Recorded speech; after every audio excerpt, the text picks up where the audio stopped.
The sixth question is, Rita goes 20 kilometers towards east from a point A to the point B. यहाँ पर एक person है रीटा, वो 20 kilometres east direction की तरफ जा रही है और उसने स्टार्ट किया है पॉइंट ए से और वो जाकर रुकी है पॉइंट बी पे। इसको डायग्रामेटिकली हम रिप्रेजेंट कर लेंगे। इधर यहाँ पर पॉइंट ए है, उसके बाद इधर से रीटा 20 किलोमीटर्स टुवर्ड्स ईस्ट यानी राइट साइड उसने ट्रैवल किया और वो जाकर रुकी पॉइंट बी पे, और ए और बी के बीच का डिस्टेंस है 20 kilometres. Next, from b she moves 30 kilometres towards west, मतलब इस पॉइंट बी से वो वेस्ट डायरेक्शन में यानी लेफ्ट साइड जा रही है। और कितना डिस्टेंस उसने कवर किया पॉइंट बी से? 30 kilometres along the same road, यानी यहां पर वो same road that is nothing but इसी लाइन से वो ट्रैवल होते हुए करते हुए 30 किलोमीटर्स डिस्टेंस पर जाकर रुकी है। If the distance towards east is represented by positive integer, यानी जब वो ईस्ट की तरफ जाएगी, जैसा यहां पर डायरेक्शंस में नॉर्थ साउथ, राइट साइड वाला ईस्ट एंड लेफ्ट साइड वाला वेस्ट होगा, तो जब भी वो ईस्ट डायरेक्शन की तरफ जाएगी तो हम उसको पॉजिटिव इंटीजर से रिप्रेजेंट करेंगे, और जब वो वेस्ट डायरेक्शन की तरफ जाएगी तो उसे नेगेटिव इंटीजर से हम रिप्रेजेंट करेंगे। How will you represent the distance travel towards west? इसका आंसर है कि we are going to represent it using the negative integer. By which integer will you represent her final position from a, यानी पहले वो गई from point a to b which is 20 kilometres. अब वो direction change नहीं कर रही, वो अपना रास्ता नहीं बदल रही, वो वेस्ट की तरफ जा रही है 30 किलोमीटर्स, यानी इधर से फिर वही सेम रोड पर चलते हुए वो 30 किलोमीटर्स तक जाके रुकेगी।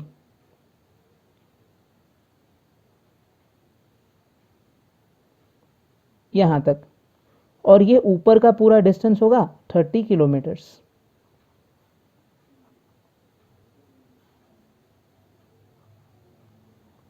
और यहां ए से लेके बी तक डिस्टेंस है 20 kilometres.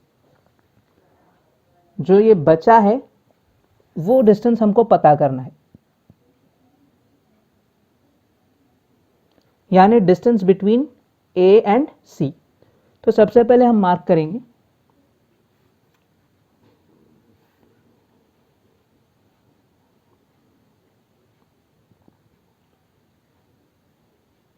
Distance between a and c is equal to a से लेकर बी तक 20 किलोमीटर्स का डिस्टेंस है, ठीक है, एंड सी से लेकर बी तक या बी से लेकर सी तक टोटल डिस्टेंस है 30। इस 30 में से इस 20 को हमको निकाल देना है, यानी 30 में से 20 अगर निकाल देंगे तो जो बचा हुआ डिस्टेंस आएगा वो डिस्टेंस होगा the distance between point c and point a. अब इसको यहाँ पे सबसे पहले वो ईस्ट की तरफ, ईस्ट डायरेक्शन की तरफ उसने 20 किलोमीटर्स ट्रैवल किया, तो यहाँ पर ईस्ट की तरफ जब भी वो जाएगी तो हम पॉजिटिव साइन यूज करेंगे, यानी +20। फिर सेकेंड फेज में, सेकेंड स्टेज में पॉइंट बी से सी की तरफ वो गई 30 किलोमीटर्स, लेकिन in the direction of west, यानी 30 किलोमीटर्स को हम नेगेटिव इंटीजर से रिप्रेजेंट करेंगे, -30। यहां पर नेगेटिव इसीलिए क्योंकि वो वेस्ट डायरेक्शन की तरफ गई, बी पॉइंट से सी पॉइंट तक गई, इसी वजह से यहां पर वो नेगेटिव इंटीजर से हम इसको रिप्रेजेंट कर रहे हैं। और +20 इसीलिए पॉजिटिव नंबर इसलिए है क्योंकि फर्स्ट केस में वो पॉइंट ए से पॉइंट बी तक गई, that is in the direction of east. अब देखेंगे आंसर क्या होगा। +20 -30 डिफरेंट साइंस है, तो हमको इनको सब्ट्रैक्ट करना होता है। 30 में से 20 माइनस कर देंगे तो 10 बचेगा। इन दोनों नंबर्स में जो बड़ा है, ग्रेटर है, उसका साइन नेगेटिव है, इसीलिए यहाँ पर नेगेटिव साइन यूज करेंगे। एंड यूनिट इधर किलोमीटर है, उसको एज इट इज हम लिख देंगे।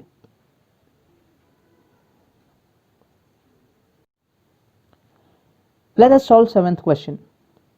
The seventh question is, in a magic square, each row, column and diagonal have the same sum. Check which of the following is a magic square. इस question में हमको check करना है कि ये जो गिवन बॉक्स है ये एक मैजिक स्क्वायर है या नहीं। तो मैजिक स्क्वायर उस स्क्वायर को कहेंगे जिसके नंबर्स को जब हम ऐड करते हैं तो हमेशा आंसर सेम आना चाहिए।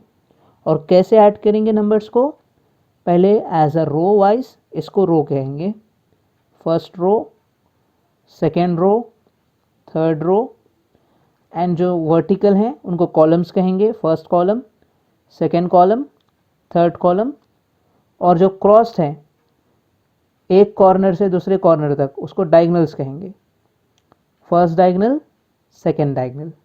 तो इन नंबर्स को, गिवन नंबर्स जो बॉक्स में हैं, उनको हम ऐड करने पर हमको आंसर सेम आना चाहिए हर बार। जैसे अगर फर्स्ट रो में इन तीनों को ऐड कर दिया, एक आंसर हमको मिला, सेकेंड रो में फिर इन नंबर्स को ऐड किया, एक आंसर आया। तो वैसे सारे रोज और कॉलम्स और डायगनल्स वाले नंबर्स को ऐड करने के बाद अगर आंसर सेम आए तो ये गिवन बॉक्स जो है मैजिक स्क्वायर बन जाएगा। अगर एक भी वैल्यू सेम नहीं रही तो ये मैजिक स्क्वायर नहीं होगा। So now let us check whether the given problem is a magic square or not.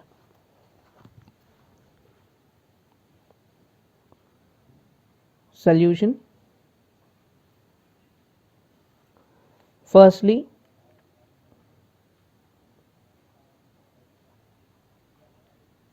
numbers along rows, जो रोज हैं उनको हम पहले ऐड कर लेंगे। रोज के अंदर जो एलिमेंट्स है, फर्स्ट रो में देखो क्या है, 5 प्लस ऑफ, यहाँ पर -1, फिर प्लस ऑफ -4। अब ये होगा क्या,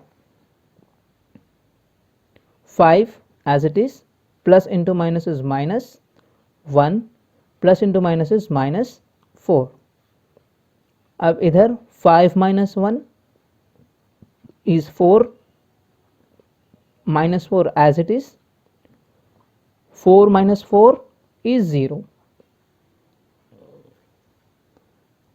Next,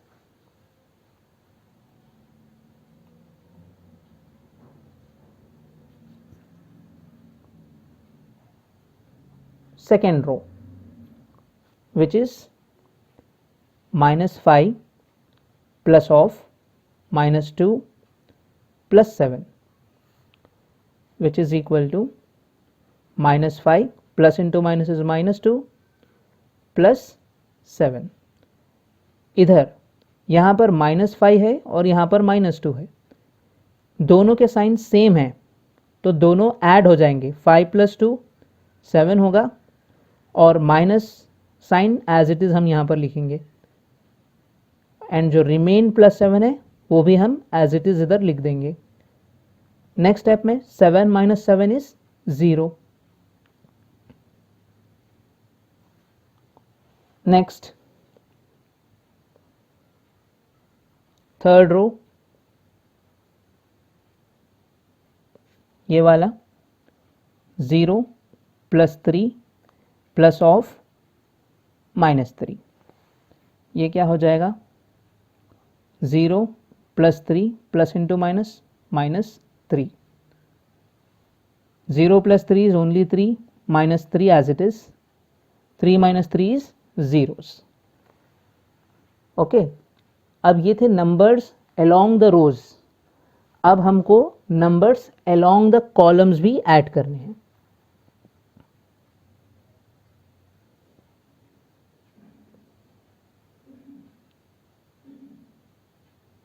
numbers along columns, first one, ये वाला कॉलम है first, 5 plus of -5 plus 0, which is 5 minus 5, plus into minus is minus, plus 0, 5 minus 5 is 0 और यहाँ पर तो 0 ही है, तो इसका आंसर 0 ही होगा। Next second column,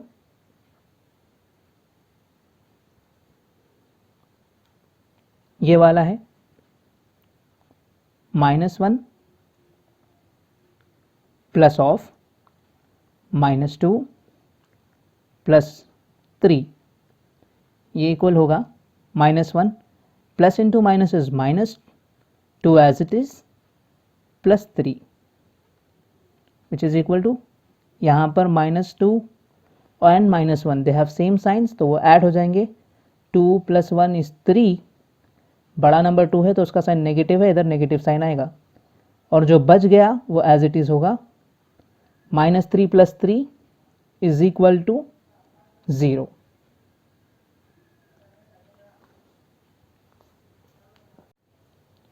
next is third column.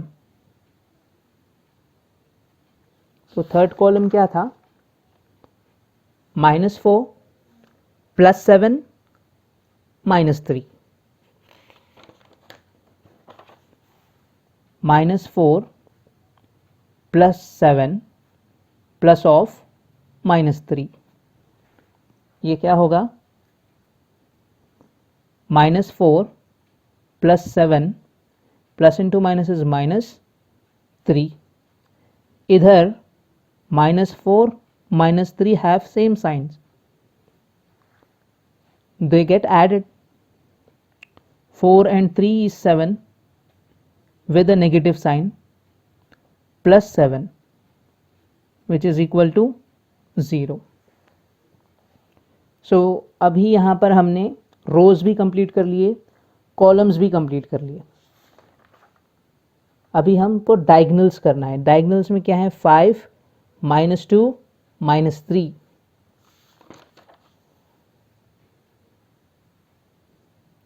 तो numbers along diagonals, first diagonal, let us see what it is, 5 -2 -3, 5 plus of -2 plus of -3, so this is 5 plus into minus is -2 plus into minus is -3, again -2 -3 have same signs, तो वो दोनों add हो जाएंगे, 5 -5, 5 - 5 is 0। next second diagonal is this one, -4 -2 0, -4 plus of -2 plus 0, ये क्या होगा, -4 plus into minus is -2 plus 0, -4 -2 has same sign, so they get added, it's 6 with a negative sign minus, plus 0 is equal to -6। अब जितने भी हमने add किए numbers, उन सब का सम 0 से इक्वल था, लेकिन डायगनल्स का जो सेकेंड डायगनल्स में जो नंबर्स थे उसका सम इक्वल नहीं था, यानी उसका सम 0 इक्वल नहीं था। इसी वजह से given box is not a magic square, जो बॉक्स है जो हमको क्वेश्चन में गिवन है वो एक मैजिक स्क्वायर नहीं है, क्योंकि हमने जो वैल्यूज़ को ऐड किया था जो नंबर्स को ऐड किया था रोज एंड कॉलम्स के अगेंस्ट, उन सब का सम 0 से इक्वल था।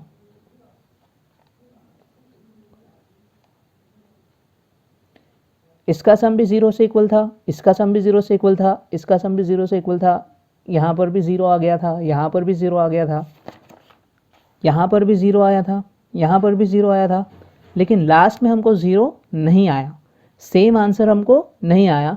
इसी वजह से जो गिवन बॉक्स है वो एक मैजिक स्क्वायर नहीं है।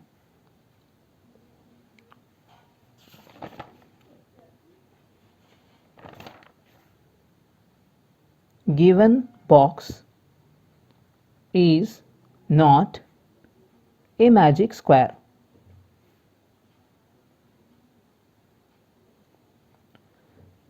इसमें और एक क्वेश्चन है, सेकेंड वन, वो आपका होमवर्क है।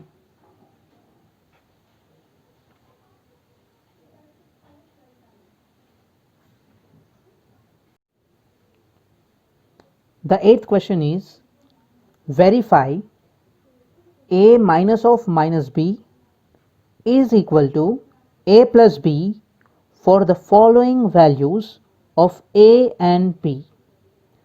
Under this eighth question, first bit is a equal to 21, b is equals to 18. यहाँ पे हमको ये इक्वेशन दिया गया है। क्या है ये equation? a minus of minus b is equal to a plus b, और हमको यहाँ पर वेरीफाई करना है, चेक करना है कि जो गिवन वैल्यूज़ हैं यहाँ पर फर्स्ट वन में 21 और 18, जब हम ये वैल्यूज़ इस पर्टिकुलर गिवन इक्वेशन में सब्स्टिट्यूट करेंगे या इन वैल्यूज़ को अगर हम इस इक्वेशन में यूज़ करेंगे, सब्स्टिट्यूट करने के बाद भी क्या ये दोनों साइड्स, दोनों वैल्यूज़ इक्वल होंगे या नहीं। So let us start.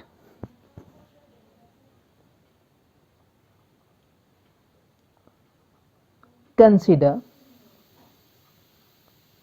a minus of minus b is equals to a plus b। अब इसमें वैल्यूज़ को सब्स्टिट्यूट करो। Here a is equals to, जो क्वेश्चन में वैल्यूज़ हैं वही यूज़ करना है, a is equals to 21 and b is equals to 18। तो अब सब्स्टिट्यूट कर रहे हैं हम, a की जगह पर 21 लिखेंगे और b की जगह पे 18 लिखेंगे। तो पहले है a की जगह 21 माइनस एज इट इज़, फिर ये वाला माइनस भी एज इट इज़, उसके बाद b का वैल्यू है 18, b की प्लेस पर 18 लिख देंगे, इज इक्वल्स टू a की जगह पर 21 plus as it is b की जगह पर 18। अब 21 minus into minus is plus 18 is equals to 21 plus 18,